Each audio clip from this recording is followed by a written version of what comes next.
ఇటీవల మన ఆంధ్రప్రదేశ్లో కుల విద్వేషాలు పెంచేలా కాపు నాయకుడు దాసరి రాము, వైసీపీ నాయకుడు తోట త్రిమూర్తులు, 99 టీవీ ఏపీ బీఆర్ఎస్ అధ్యక్షుడు కలిసి ప్రచారం చేస్తున్న అబద్ధాలు అలాగే వాస్తవాలు ఏమిటనేది తెలుసుకుందాం.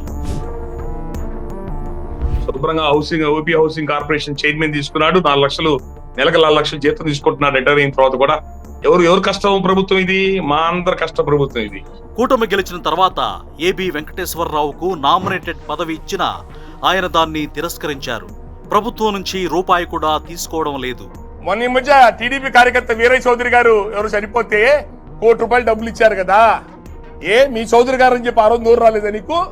వీరయ్య చౌదరి కుటుంబానికి ప్రభుత్వం, పార్టీ ఏ విధమైన ఆర్థిక సహాయం చేయలేదు.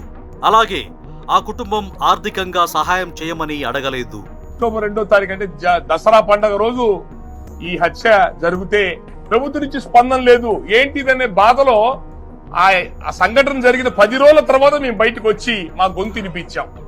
వీళ్లు వెళ్లడానికి వారం ముందే సంఘటనలో లేని నిందితుడి తండ్రిని అరెస్ట్ చేశారు అండ్ నిందితుడు లొంగిపోయాడు. వాళ్ళ వెహికల్స్ ని సీజ్ చేశారు. సంఘటనలో లేని వాళ్ళ జేసీబీని కూడా సీజ్ చేశారు. చాలా నీరు గారిపోయి లోపభూయిష్టంగా కేసు ఉంది. అది ఎఫ్ఐఆర్ కట్టేది లోపలేశారు తప్ప వాళ్ళని అవి అంత బలంగా లేవండి. సీన్ ఆఫ్ ఎఫెన్స్ లోంచి ఆ సంఘటన స్థానంలో ఒక కార్ ఒక్కదాన్నే బయటికి తీసుకొచ్చారు అక్కడి నుంచి, అంతే. వీరయ్య చౌదరి హత్యలో నిందితులని పట్టుకుంది హత్య జరిగిన 3 వారాల తర్వాత. అసలు సూత్రధారి అని పోలీసులు చెప్పిన ముప్పా సురేష్ అనే అతన్ని పట్టుకుంది అదే కందుకూరు ఇన్సిడెంట్ లో. హత్య జరిగిన వారం 10 రోజుల లోపే సంఘటనలో లేని నిందితుడి తండ్రిని అరెస్ట్ చేశారు అండ్ నిందితుడు లొంగిపోయాడు.